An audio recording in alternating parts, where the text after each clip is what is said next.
Well, the Republican meltdown in the House just keeps on getting more humiliating for the party, and specifically for GOP leader Kevin McCarthy, who is now, as of this taping, lost 8 consecutive votes to become Speaker, leaving one of 2 chambers of Congress in total paralysis as Republicans and Fox News hosts bicker with each other, stab each other in the backs, and call each other names. And I gotta say, it's pretty fun to watch.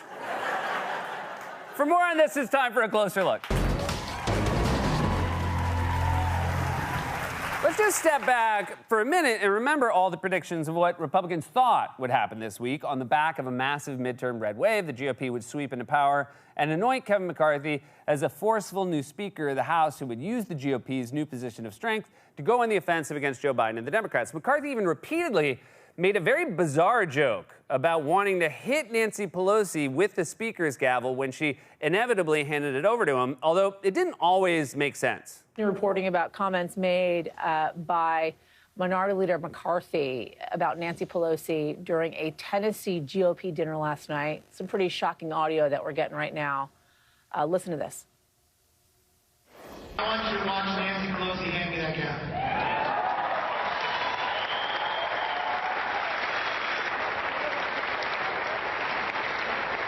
It'll be hard not to hit her with it. I want you to watch Nancy Pelosi hand me that gavel. And I promise you this,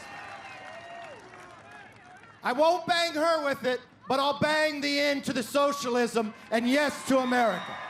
Are you sure you didn't bang yourself with it? I'll bang the end to the socialism and yes to America. I can't believe that soaring message didn't resonate. He has the same broken syntax as a Norwegian tourist looking for the M&M store. Can you say where is the store of the chocolate circles who mouth melt without doing the same to one's hands?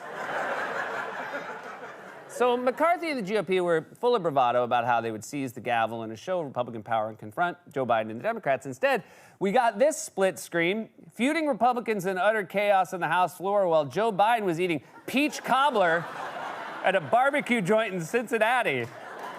The only way that could have been any more fun for Biden right now is if he was eating his peach cobbler while sitting in the back row of the House of Representatives. And you know Biden's the kind of guy who gets every last bite of cobbler. He'd be back there loudly scraping his fork around the sides of his little dish. Hey, sorry, I know you gang are trying to find a speaker. It's just, there's some damn good cobbler. They call me the cobbler gobbler. It's yet another reminder. You can't underestimate Joe Biden. A lot of people thought he was some sort of bumbling Mr. Magoo who falls off bicycles and wanders around stage like an extra in a Broadway show, accidentally entered too early and is hoping no one notices. Hey, is it time for Mr. Mistopheles yet? No? Mind if I just hang out here until it is? But in reality, Biden has somehow spent 2 years scoring one political win after another and bucking historical trends while Republicans just eat each other alive. Joe Biden might secretly be a political mastermind who's just pretending to be old and confused. He's basically President Doubtfire because while Biden's chowing down on cobbler, Republicans are melting down before our eyes and proving to the nation they just can't be trusted to govern. This is a portrait of paralysis. This is what the Republicans have told the country in the last 2 months. Historic underperformance in the midterm, followed by historic institutional chaos. I mean, this is, I don't want to say an unmitigated disaster for Kevin McCarthy, but it's close. It's pretty bad. Let's get back to our top story right now, the truly historic humiliation of Congressman Kevin McCarthy. Wow, it is brutal when someone as neutral as Wolf Blitzer burns you that hard. It's like you've got wasted and your pants at a college party and Walter Cronkite was there to report on it. A harrowing scene today at Sigma Chi as Kevin lost control of his bowels at 3 a.m. Pacific time and defecated into his trousers. But it truly is humiliating. McCarthy has now lost 8 straight votes for Speaker of the House. This is the first time in 100 years it's taken even more than 1 ballot to elect a speaker, let alone 8. And the crazy thing is, because nothing else can happen until a speaker is elected, McCarthy just has to sit there losing votes over and over. The only other thing the House can do is adjourn, but then when they come back from adjournment, they just have to vote again. That's it. McCarthy's stuck in some sort of nightmarish existential purgatory like the waiting room scene in Beetlejuice, you know, but next to someone scarier than anyone in that movie. He's lost 8 times, and every time they hold one of these votes, it goes down pretty much the exact same way. They call the roll, McCarthy loses, they tally up the votes, and the clerk announces the results like this. A speaker has not been elected. A speaker has not been elected. A speaker has not been elected. A speaker has not been elected. A speaker has not been elected. A speaker has not been elected. A speaker has not been elected. A speaker has not been elected. It's like getting all the way up to the altar, and then your fiance says, I don't, and instead of going home, the priest says, what do you say, everybody? Should we try it again? And everyone's like, yeah, ask again. And it's especially funny to watch Republicans try to put a positive spin on this embarrassing debacle. For example, they all keep insisting that what we're actually seeing is a healthy sign of democracy and diversity of thought within the Republican Party. Diversity of thought is a good thing. It's one of the things that sets us apart from our friends on the other side of the aisle. Yes, diversity of thought is a good thing. It looks messy, but democracy is messy. Democracy is messy by design. Unlike Democrats, members of the Republican Party, they're not sheep who are, will do what they are told. If you prefer real debates about issues that actually matter, it's pretty refreshing to see it. Yes, it's a little chaotic, but this is what it's supposed to be. Yeah, watching Republicans paralyze the government and sit through a never-ending existential hell of bickering and name-calling is actually a good thing. I'm sure Americans love it. When voters see Lauren Boebert and Marjorie Taylor Greene screaming at each other like 2 suburban hockey moms on opposite sides of a game, I'm sure they can't help but think to themselves, yes to America. All right, we'll say, I am in no rush for this particular House of Representatives to get to work. I mean, if Republicans ever figure their out, it's just going to be 2 years of Hunter Biden's laptop and threats to detonate the economy and Anthony Fauci in a dunk tank, so by all means, take your time. Also, just a side note, during one of those speeches, Republicans accused Democrats of drinking and eating popcorn as they watched the GOP show unfold, prompting oohs from the rest of the House. They want us divided. They want us to fight each other. That much has been made clear by the popcorn and blankets and alcohol that is coming over there. Ooh! This whole thing is turning into an episode of Maury. Tonight's episode is called The House is Not in Order.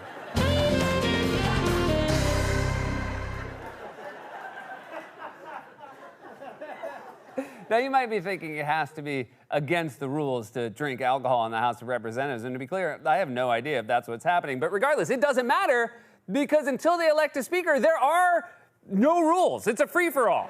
They might as well be doing these votes on a party boat in Italy with Tanya. In fact, you may not know this, but that's why C-SPAN has been so kick-ass this week. Normally, they're restricted to one camera pointed at a bunch of empty chairs. But while this drags on, they can basically film whatever the hell they want. They can whip around the chamber like a squirrel wearing a GoPro. And it's been amazing this week. We got to see Republican election denier Paul Gosar chewing off AOC's ear while she made a face like she'd rather he literally chew it off.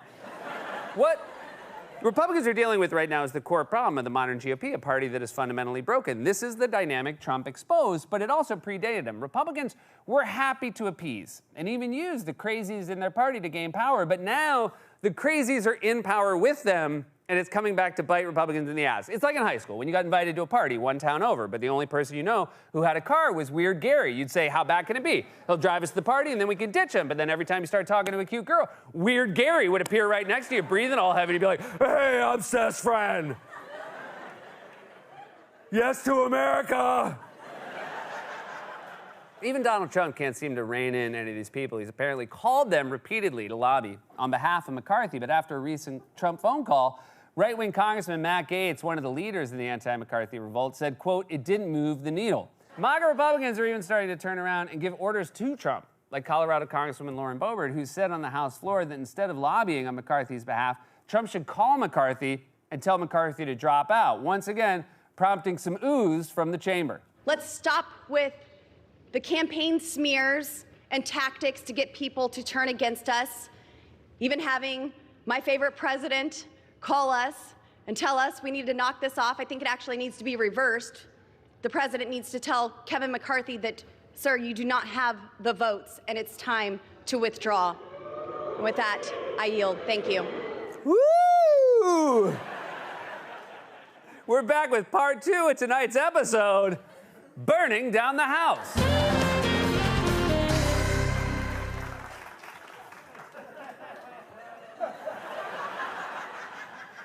And then later that night, Boebert appeared on Sean Hannity's show for a rare display of conflict. And it resulted in this truly fantastic moment where Boebert just started throwing out names for other speaker candidates, and it exasperated Hannity. Couldn't handle it. Sean, I understand the frustration, I promise you, but I'm not frustrated. He does You didn't not answer have the my votes, question. and we are hearing I'm from not many frustrated. people who are still voting with Kevin McCarthy. You're who not are very answering my supportive. question. I'm not going an to answer support from a Kevin liberal. McCarthy, Sean. Okay, so even if you only have 30 votes, Kevin McCarthy. you will not If abide I'm the by last what you person told President standing, Trump to which abide I don't believe by. I got will it. be, I feel like we've made will progress. Not, look, I love President Trump. You're not going to turn me on him. You're not going to pit him against me. Not trying to I pit love him you. I love against you. President That's what you Trump. said to him. And I'm asking you tonight, who is your final choice for Speaker? And if you can't get more than, let's say, 30 votes, will you follow your own advice that you were asking Donald Trump and withdraw? there are certainly names that are being floated around. And hey, maybe I should nominate President Donald J. Trump tomorrow. But Sean, I did watch your show last night, and I want to set the record straight on this motion. We're going to pick Jim Jordan one day, Donald's the other day, Trump the next day? He literally said out loud, "Is this a game show?" It is. You elected a literal game show host, mother. This is truly, they're all now saying the same stuff the rest of us said about them for 7 years. You guys turned it into a game show. Just accept it. Get Steve Harvey in there, have the McCarthys face off against the Boeberts, and every time they do another failed roll call, it can end like this. A speaker has not been elected.